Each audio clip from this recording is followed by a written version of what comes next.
Picture the most powerful criminal who ever lived in America. Now picture what takes him down.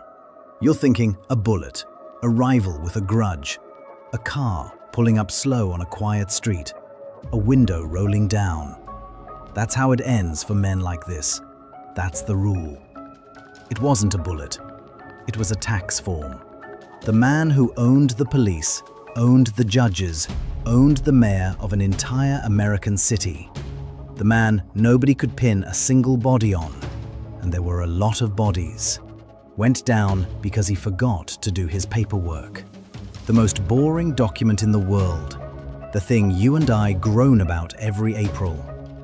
That's the thing that finally caught Al Capone. And here's what gets me. He saw it coming. People warned him, and he laughed. Stick with me, because this one ends somewhere nobody expects. He wasn't from Chicago. Almost nobody remembers that. Brooklyn, 1899. A tenement so packed you could hear the family next door breathing through the wall. His father cut hair for pennies. His mother took in sewing. 9 kids and never enough of anything. And little Alphonse, here's the part that always surprises people, was good at school. Genuinely smart, quick with numbers. He could have been anything. He made it to the 6th grade. Then a teacher hit him. He hit her back. 14 years old, walked out of that classroom and never walked into another one. The street took over his education from there, and the street is a thorough teacher. He's working the door at a dive on Coney Island a few years later, a place that sold liquor up front and worse things in the back, when he opens his mouth about a woman, says the wrong thing. Her brother's standing right there. Her brother has a knife. 3 cuts, cheek, jaw, neck, down the left side of his face, deep enough to scar for life. Scarface. He hated that name until the day he died. Hated it. He'd sit so the cameras only caught his good side. He told people the scars were from the war, that he took shrapnel fighting in France. He never fought in France. He never left New York. The scars came from a Saturday night and a loose comment and a man who was faster than him. That's who got on the train west in 1920.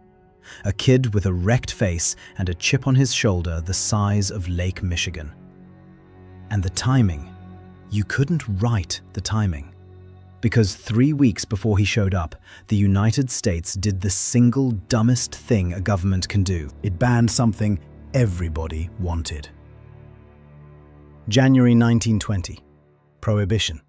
Alcohol. Illegal. The whole country. Dry overnight. Now think that through for half a second. Did anybody stop wanting a drink?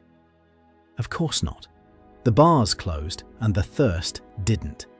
So all that demand, millions of people, every city, every night, it didn't disappear. It just went underground, where there's no law, no tax, no rules, and no one to answer to except the man willing to break the law to fill the glass. It was the biggest business opportunity of the century, and the government gift-wrapped it for the worst people in America. Capone said yes. He came up under a man named Johnny Torrio, who was already running rackets in Chicago and saw the kid for what he was. Not just muscle, but a mind. Torrio taught him the real trick. Not how to hurt people. Anybody can hurt people. How to organize. Treat it like a corporation. Suppliers, distribution, territory, payroll, overhead. Run crime like a Fortune 500, and you don't just survive, you take the whole market. Then one afternoon, Torrio got shot 5 times. Made it, barely. Looked down at the holes in his own coat and thought, I'm done. Handed the entire operation to his protege and sailed off to Italy to grow old. Capone was 26. and he now owned the booze, the breweries, the brothels, and the gambling of the second biggest city in America. Before we go further, because where it goes next is dark, do me a favor, hit subscribe. This whole channel is the real story behind the men who built empires and the men who burned them down. And the next file in this series makes Capone look like a small timer. Subscribe so you don't miss it. All right, Chicago. Here's where everybody gets him wrong. You picture a gangster, you picture a man in the shadows, hiding, quiet. Capone was a billboard. He took over 50 rooms in a downtown hotel, wore suits that cost more than a working man made in a year, and he had them in every color. A hat to match each one. A diamond on his finger so big it looked fake. He rode around in a Cadillac he'd had custom built with steel plating in the doors and bulletproof glass an inch thick, back when the Chicago police didn't own a single car like it. The criminal had better equipment than the cops chasing him. He wanted them to know it. And he did something none of the legitimate rich men of his time were smart enough to do. He made the public love him. The Depression hits. Men are standing in lines that wrap around the block for a slice of bread. And Capone opens a soup kitchen. Free coffee, free soup, free bread.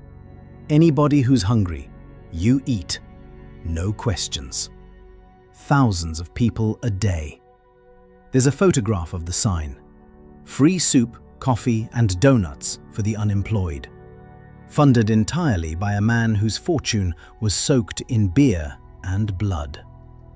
And the people ate it up, literally and every other way.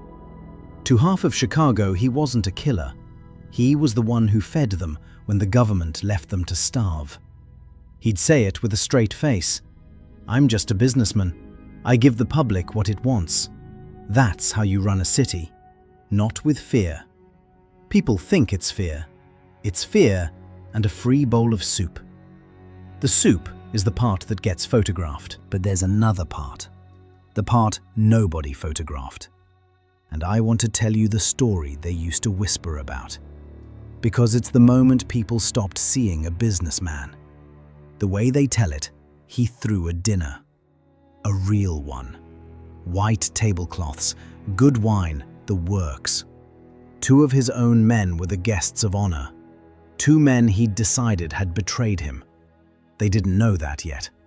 They thought they were being celebrated. They ate. They drank. They laughed at his jokes because you laugh at the boss's jokes. And when the plates were cleared, the doors locked, and Capone stood up at the head of the table with a baseball bat. I'll let you imagine the rest. The historians still argue about the details, but the men were real and they turned up dead, and the story got around, which was the whole point. Because a story like that does more work than 100 soldiers. After that, you didn't cross him. You didn't even think loud near him. That's the man under the soup kitchen. And then came the morning that broke the spell for everybody. February 14th, 1929. A garage on the north side. 7 men from a rival crew lined up facing a brick wall, hands in the air. Because the men who walked in were wearing police uniforms, and you obey the uniform. They weren't police. 2 machine guns, around 70 rounds by the accounts. The 7 never even turned around. And when the real cops finally got there, one of those men was somehow still alive, chest full of metal, maybe a minute of life left in him. They leaned down and asked him, "Who did this to you?" He looked at them and said, "Nobody shot me." That was the code. Even bleeding out on a cold concrete floor, you don't talk. The massacre was supposed to wipe out Capone's biggest rival. The rival wasn't even there. He saw the fake cop car, smelled a raid, and walked the other way. So technically, it failed. But the photographs ran in every paper in the country. 7 men torn apart against a wall, in daylight in America. And something shifted. The lovable rogue with the soup kitchen was gone. Now people saw what he actually was. Now Washington saw it too. He was in Florida when it happened. Airtight alibi, like always. They couldn't touch him for it. They could never touch him for anything. Not one body, not one order, not one trigger. Witnesses forgot. Witnesses disappeared. Witnesses got pulled out of the river. So the government did something nobody expected. They stopped chasing the murders. And they pulled out a calculator. This is the part I love, because it's so stupid and so perfect. Capone never had a bank account, not one, not in his name. Never signed a check, never owned a house or a car on paper. The hotel suite, the Cadillac, the diamonds, all of it held by other people, paid in cash, untraceable. On every official document the United States government possessed, Al Capone was a man with no money at all, zero income, a pauper in a $4,000 suit. He thought that made him untouchable. It made him a target, because a few years earlier, the Supreme Court had ruled on something that had nothing to do with him. That money you make from crime is still income, and you still owe tax on it. Dirty money is taxable money. Every illegal dollar, the government's got a claim on its cut. So a small crew of Treasury accountants, not tough guys, not the FBI, accountants, sat down and did the most boring work imaginable. Receipts, ledgers, a seized notebook. They traced who paid for the suite. They found people who'd watched him drop more cash in a night than he claimed to earn in a year. Line by line, dollar by dollar, they built a portrait of a man living like a king and reporting nothing. They couldn't prove he killed anybody. They didn't have to. They charge him, not with murder, not with bootlegging, not with the brothels or the bribes or the 7 men on the garage floor. They charge Al Capone with not paying his taxes. He thought it was a joke, honestly thought he'd pay a fine and go home. His lawyers had practically shaken hands on a deal. Then the judge, at the very last second, swapped out the entire jury. Because of course, Capone had already gotten to the first one. The new jury, the one he hadn't bought yet, came back with one word: guilty. 11 years. The man who owned a city was undone by an unpaid bill. And now the part nobody puts on the thumbnail. The part after the empire. Because this is the part that should scare you a little. They eventually shipped him to Alcatraz, the rock in the middle of San Francisco Bay, built for exactly his kind. The man who could buy his way out of anywhere. Except out there, the money meant nothing. Nobody to bribe, no favors left to call. He mopped floors. He played banjo in the prison band, the most feared man in America, slowly becoming a number on a wall. But something had been eating him for years, from the inside. Syphilis. He'd caught it young, never treated it. Too proud, too busy, too untouchable to sit in a doctor's office. And it had reached his brain. It does that. It rots the mind the way damp rots wood, slow and quiet, and then all at once. By the time they let him out in 1939, the empire was gone. The rivals were gone, and most of Al Capone was gone with them. He spent his last years at his place in Florida, fishing off the end of his own dock, wandering the lawn in a bathrobe, talking sometimes to people who weren't there.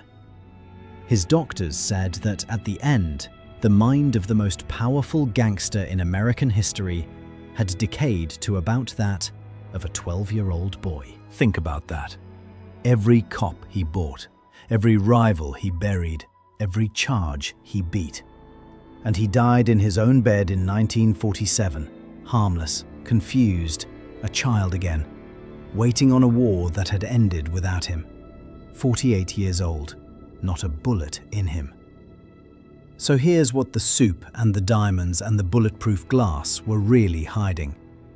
Every empire built on "the rules don't apply to me" comes with a clock you can't see and can't bribe.